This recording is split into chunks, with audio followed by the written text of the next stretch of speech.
Welcome, everyone.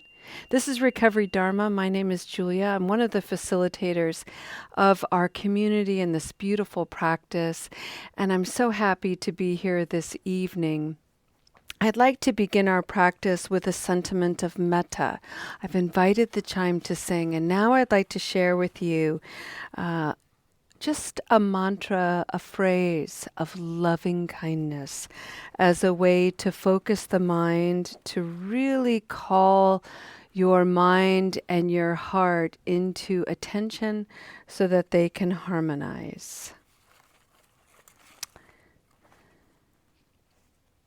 This is perfect. So these are little painted cards I make. And you see that, Anne? You're leaning in a little bit. There you go. And on the back, I write sentiments of metta. This one reads, "May you know peace. May you know peace." All last week in our practices, we were exploring this theme of grief and working with grief as a focus for our practice, not just the grief of death, the death of a loved one or a pet, but the grief of a lost hope, a job, the grief of giving up a habit energy that was serving at one time, the grief of losing friends and families, the grief of past actions, the grief that comes with regret, the grief that can come with uncertainty. And so last week we were focused on creating a practice about resting in peace. Peace is an acronym, and it stands for patience, encouragement, awareness, care, and ease.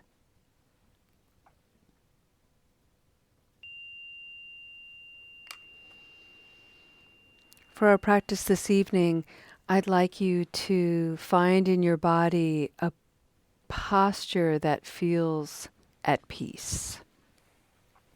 And it could mean lying down. There is a time to sit with a straight spine, shoulders back, heart forward, sada, heart forward, heart led. And there's a time to allow the earth to hold the body. And just rest in patience.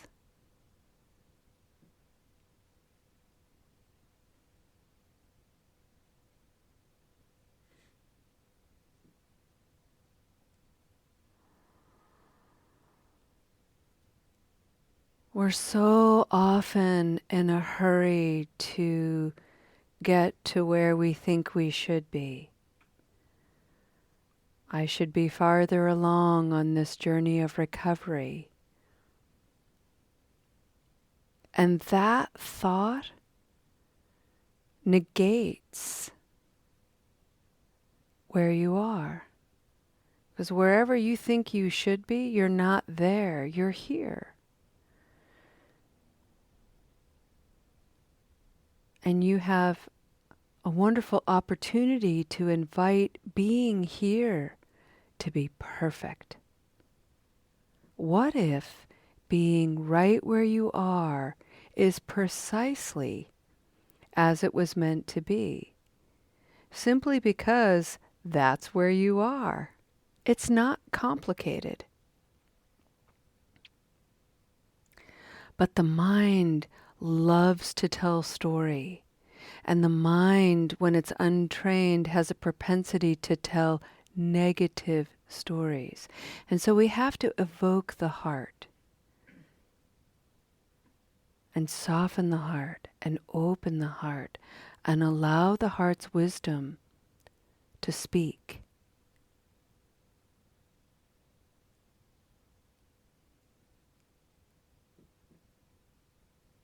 You are where you are. It's as simple as that.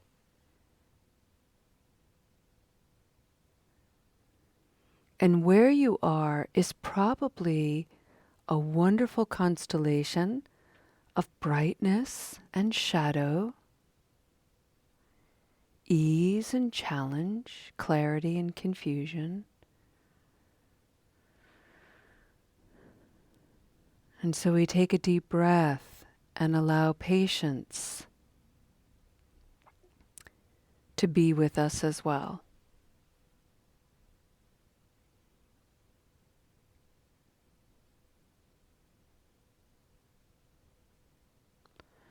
The journey of recovery requires a lot of encouragement.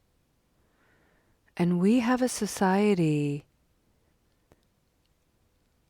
that is misguided in its style of encouragement. It adheres to a paradigm that is more humiliating than encouraging, more shaming than encouraging.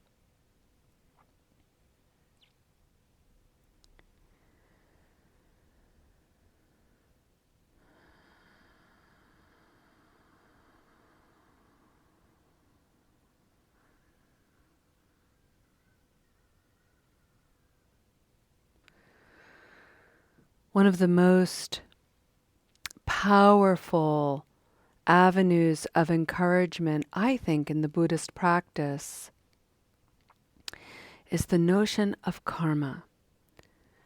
And karma is an incredibly complex notion for which I am hardly an expert. Very simply stated, and how it works in my life and in my practice, is karma is action. So when I engage in positive actions in mind, body, speech, spirit, I can anticipate that positive fruit, positive things will come.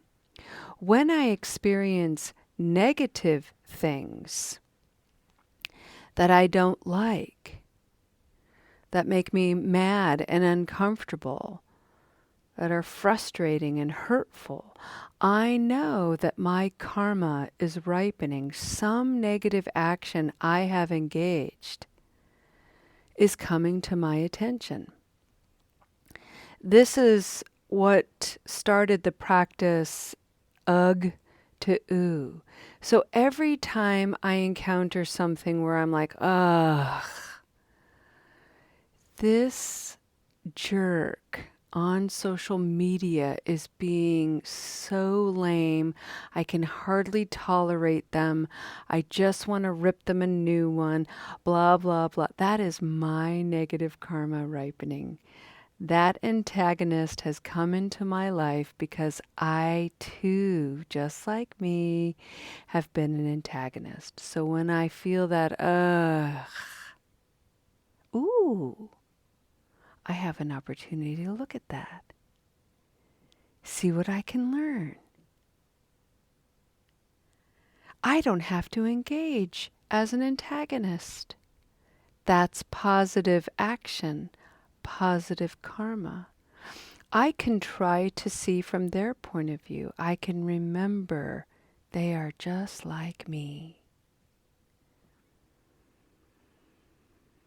And they are doing their best. I am doing my best. What an encouraging attitude.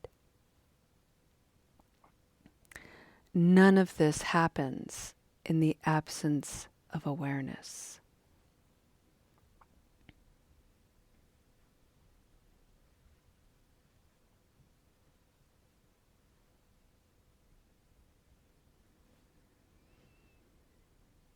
Awareness is present time reality. What are you thinking? What are you feeling? What's the story you're telling? Is it based on the past? Are you worried about the future? What's happening right here, right now.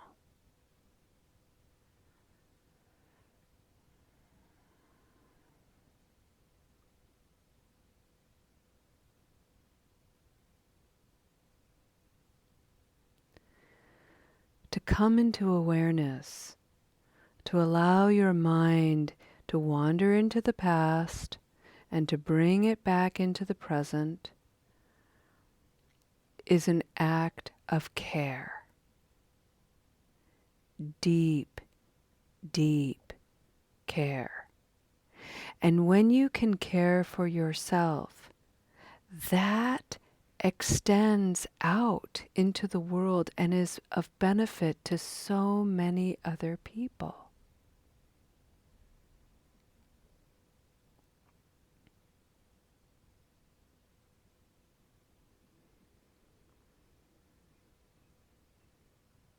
And when that happens, friends, we begin to experience some ease. You know, we've been exercising these spiritual muscles. We may even be exercising our physical muscles. And when we do, with a little bit of practice, we get a little bit of ease. Our resistance comes down. The stories and the suspicion of why isn't this harder begin to lighten and dissipate. Something within our consciousness, something grabs our attention and makes us realize, wow, I have been so trapped in chaos and confusion that when things are clear and simple, I'm suspicious. And now I'm learning to be accepting. And golly, that's just easier and more contented. Sometimes boring. I mean, let's just be real. And boring's okay.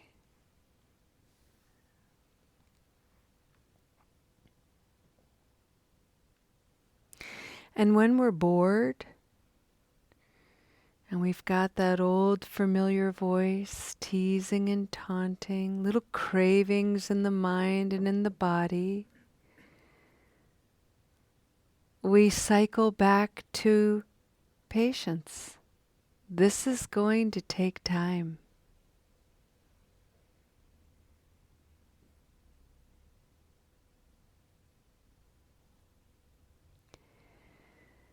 May I have peace. May I rest in peace.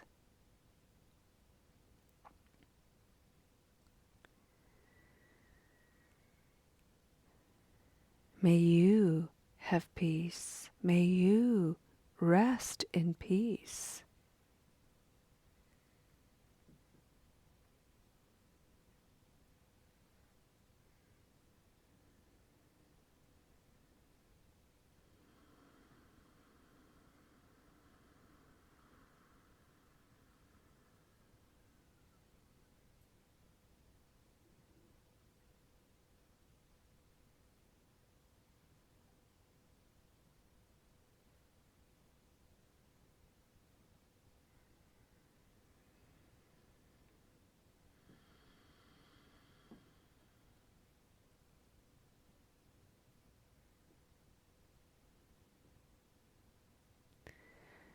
Thich Nhat Hanh likes to say,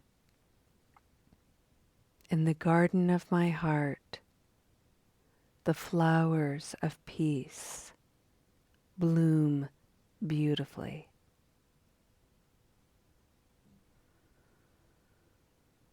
So for the next few moments of silence, allow your imaginations, your wildly creative minds to enter into the garden of your heart space and see what flowers of peace are blooming there.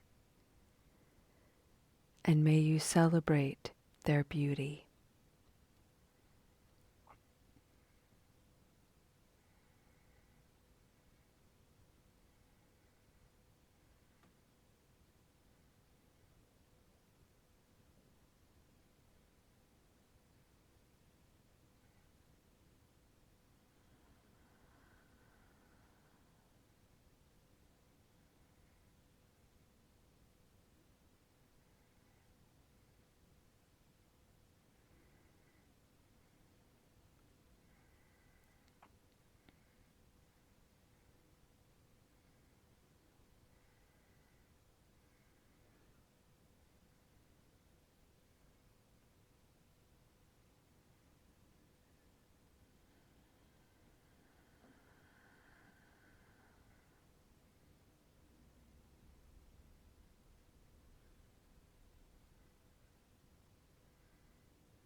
It's good stuff.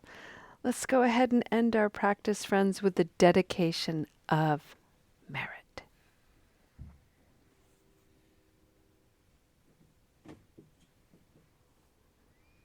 She would have, wait a minute, she would have. It's all right. Friends, in the Buddhist tradition, there is a Buddha of compassion. Avalokiteshvara is his name. And Avalokiteshvara is this wonderful image of an individual who has many, many arms, thousands and thousands and thousands of arms. Many, many, many, many eyes, thousands and thousands of eyes. Chenrezig is another Buddha of compassion in the same sort of iconography and imagery. And this is all about cultivating so many ways of looking at something, having a limitless capacity to look at a particular situation, a particular story, a dream, a confrontation, an interaction, a regret, from an infinite number of angles, so that you can really begin to understand the complexity and layering. The arms and the hands of these symbols, of these images, is to remember that you are always wrapped, held in a compassionate gaze.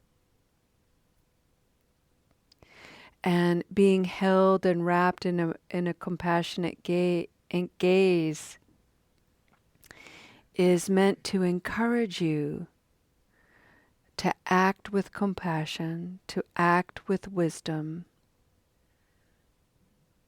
to keep going.